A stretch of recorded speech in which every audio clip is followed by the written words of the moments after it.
Selamat malam Bapak Ibu dan saudara-saudara yang Tuhan Yesus kasihi. Pada hari ini menjelang memasuki minggu Advent yang kedua, kita kembali bersama akan mendengarkan firman Tuhan. Oleh karena itu, baiklah sebelumnya kita berdoa, kita memohon pimpinan Roh Kudus. Kita berdoa. Tuhan, pimpinlah kami di dalam pembacaan perenungan firman-Mu memasuki minggu Advent yang kedua ini. Biarlah kiranya dalam tuntunan kuasa Roh Kudus kami senantiasa boleh memahami dan melakukan kehendak-Mu dalam hidup kami. Demi Kristus kami sudah berdoa. Amin. Ibu Bapak dan saudara, pembacaan Alkitab pada hari ini diambil dari Injil Lukas pasal 13 ayat 22 sampai dengan ayat yang ke-30 yang menyatakan demikian. Kemudian Yesus berjalan keliling dari kota ke kota dan dari desa ke desa sambil mengajar dan meneruskan perjalanannya ke Yerusalem. Dan ada seorang yang berkata kepadanya, "Tuhan, sedikit sajakah orang yang diselamatkan?" Jawab Yesus kepada orang-orang di situ, "Berjuanglah untuk masuk melalui pintu yang sesak itu. Sebab aku berkata kepadamu, banyak orang akan berusaha untuk masuk tetapi tidak akan dapat. Jika tuan rumah telah bangkit dan telah menutup pintu, kamu akan berdiri di luar dan mengetok-ngetok pintu sambil berkata, 'Tuan, bukakanlah kami pintu.' Dan ia akan menjawab dan berkata kepadamu, 'Aku tidak tahu dari mana kamu datang.' Maka kamu akan berkata, 'Kami telah makan dan minum di hadapanmu dan engkau telah mengajar di jalan-jalan kota kami.' Tetapi ia akan berkata kepadamu, 'Aku tidak tahu dari mana kamu datang. Enyahlah dari hadapanku, hai kamu sekalian yang melakukan kejahatan.' Di sanalah akan terdapat ratap dan kertak gigi, apabila kamu akan melihat Abraham dan Ishak dan Yakub dan semua nabi di dalam kerajaan Allah, tetapi kamu sendiri dicampakkan keluar. Dan orang akan datang dari timur dan barat dan dari utara dan selatan, dan mereka akan duduk makan di dalam kerajaan Allah. Dan sesungguhnya ada orang yang terakhir yang akan menjadi orang yang terdahulu, dan ada orang yang terdahulu yang akan menjadi orang yang terakhir." Demikianlah firman Tuhan.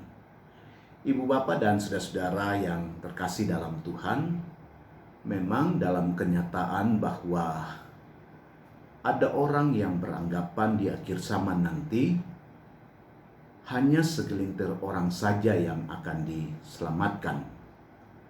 Di luar itu, orang-orang tidak akan diselamatkan. Nah, Bapak, Ibu, dan saudara-saudara, apakah benar demikian? Pertanyaan yang sama juga ditujukan kepada Yesus oleh seseorang. Ia berkata, "Tuhan, sedikit sajakah orang akan diselamatkan?" Pertanyaan ini tentu saja karena didasari ada pemahaman yang pada saat itu, terutama bagi kelompok-kelompok Yahudi, orang Yahudi beranggapan bahwa hanya bangsa Israel saja, keturunan Abraham saja yang akan diselamatkan karena mereka adalah umat pilihan Allah. Namun, apa jawaban Yesus terhadap pertanyaan seseorang tadi? Yesus katakan di dalam bacaan kita di ayat 24. Dia katakan, "Berjuanglah untuk masuk melalui pintu yang sesak itu. Sebab aku berkata kepadamu, banyak orang akan berusaha untuk masuk, tetapi tidak akan dapat." Yang pertama, kata berjuanglah. Ibu bapak dan saudara-saudara yang dikasih dalam Tuhan, Yesus mau mengajak kita tidak berpikir siapa dan berapa banyak orang yang akan diselamatkan. Tetapi justru Yesus mau mengatakan bahwa setiap orang hendaklah berusaha bagaimana supaya dia sendiri diselamatkan. Keselamatan tidak akan dia peroleh begitu saja, kalau dia hidup tidak benar, hidupnya jauh dari kehendak Tuhan. Tuhan memang menjanjikan keselamatan bagi orang yang percaya, tetapi tentu saja orang yang percaya tidak kemudian menjalani kehidupannya dengan tidak benar. Orang yang menerima anugerah keselamatan dari Tuhan, seharusnya mereka juga melakukan apa yang menjadi kehendak Tuhan di dalam kehidupannya. Mereka harus berusaha untuk terus melakukan kebaikan di dalam kehidupan, bukan hidup dalam kejahatan. Nah, saudara-saudara yang Tuhan Yesus kasihi, yang kedua bahwa apa yang Yesus katakan bahwa pintu masuk itu sempit. Artinya bahwa ada banyak orang yang mau memperoleh keselamatan, tetapi hatinya masih terikat dengan banyak hal di dalam dunia ini. Banyak orang yang enggan meninggalkan bentuk-bentuk kejahatan yang menyenangkan yang dapat dilakukan. Sehingga Yesus mau katakan bahwa ibarat seperti pintu yang sempit, tidak semua orang serta-merta bisa masuk, tetapi tiap orang satu persatu akan masuk melalui pintu itu. Tiap orang harus berusaha untuk dapat masuk ke dalam melalui pintu itu.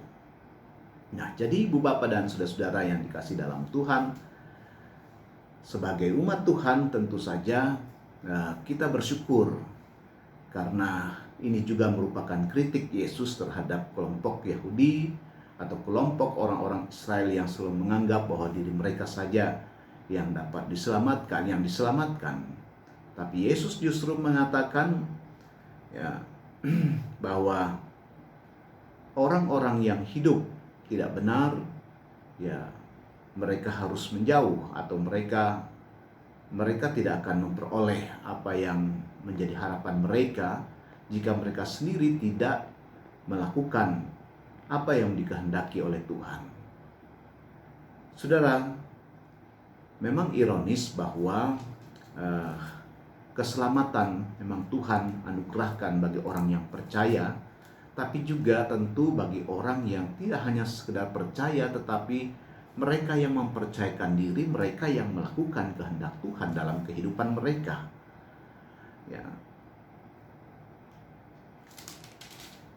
Kita sebagai umat Tuhan percaya bahwa Yesus Kristus adalah Allah yang menjadi manusia, yang datang untuk menyelamatkan kita. Ia sudah datang bagi kita, dan Dia akan datang kelak.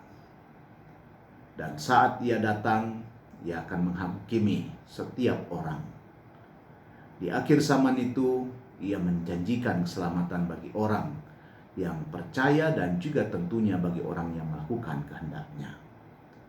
Nah, saudara-saudara, di sini kita mau diingatkan sebagai umat Tuhan bahwa di satu sisi kita bersyukur untuk anugerah keselamatan yang Tuhan anugerahkan melalui Yesus Kristus bagi kita semua, yang dahulu bahwa keselamatan Tuhan mau peruntukkan kepada umatnya yaitu Israel, tetapi sekarang Tuhan peruntukkan kepada setiap orang yang percaya.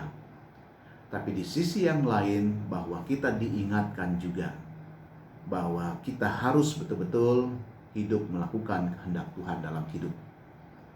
Nah, adalah satu kesempatan bagi kita di masa kehidupan yang Tuhan anugerahkan ini. Marilah Bapak, Ibu, dan saudara, tidak ada waktu, tidak ada kata terlambat untuk kita berubah, bertobat, kembali ke dalam jalan Tuhan, melakukan kehendak Tuhan itu dalam hidup. Ia senantiasa membuka tangannya untuk menyambut kedatangan kita. Datang kepada Dia untuk menerima anugerah pengampunan, bahkan pengharapan keselamatan. Di hari kita memasuki Minggu Advent yang kedua ini, saya mengajak kita semua umat Tuhan, mari kita terus melakukan kehendak Tuhan. Tetaplah melakukan perbuatan baik sebagai wujud dari syukur kita atas segala apa yang Tuhan sudah anugerahkan bagi kita yang percaya. kita wujudkan dengan tetap menunjukkan kepedulian kita, menunjukkan kasih kita kepada siapapun. Karena itulah juga yang sudah diteladankan Tuhan bagi kita semua. Tuhan memberkati kita dan selamat kita memasuki Minggu Advent yang kedua. Tuhan memberkati kita. Amin. Ibu Bapak dan saudara-saudara, mari kita berdoa. Kami bersyukur Bapa untuk firman-Mu yang sudah kami dengar pada hari ini, mengingatkan kembali kepada kami umat-Mu bahwa kami sebagai umat Tuhan yang sudah menerima anugerah pengampunan-Mu, Engkau juga memberikan kepada kami pengharapan akan keselamatan melalui Yesus Kristus. Di dalam pengharapan itu tentu saja kami tidak hanya bersyukur untuk janji Tuhan, tetapi kami juga harus melakukan apa yang sudah kami boleh terima dari Tuhan sebagai wujud syukur kami. Kami juga harus senantiasa menyatakan kebaikan, menyatakan hal-hal yang baik, mengisi hari-hari kami sebelum Tuhan datang untuk menghakimi setiap orang. Terima kasih Tuhan. Hari ini kesempatan bagi kami untuk kembali menaikkan doa untuk setiap keluarga kami. Berkati sisi keluarga kami, berkati pekerjaan, usaha, pendidikan anak-anak kami. Tuhan senantiasa menolong kami melakukannya dengan baik. Itu juga kami berdoa untuk pelayanan gereja-Mu, untuk segenap presbiter dan seluruh unit misioner. Dalam rangka kami menyambut Natal, mempersiapkan diri, Tuhan berkati juga panitia. Tuhan memberkati semua umat Tuhan yang terus melibatkan diri, mengambil bagian dalam setiap pelayanan. Biarlah Tuhan juga memberkati. Hari ini kami berdoa bagi mereka yang dalam kelemahan tubuh, yang sakit. Tuhan juga tetap memberikan mereka kesehatan dan kesembuhan. Tuhanlah yang pulihkan kehidupan kami. Terima kasih Tuhan, di tengah situasi pandemi COVID, biarlah kiranya kami tetap menjaga kesehatan kami dengan baik. Tuhan, terima kasih untuk persekutuan kami, terima kasih untuk renungan hari ini. Biarlah kiranya itu terus menolong kami untuk terus mengarahkan hidup pada apa yang menjadi kehendak Tuhan sambil kami menanti kedatangan Tuhan. Terima kasih Bapa, dalam nama Tuhan Yesus kami berdoa. Amin. Terima kasih. Selamat kita memasuki Minggu Advent yang kedua. Tuhan memberkati kita semua dan selamat malam.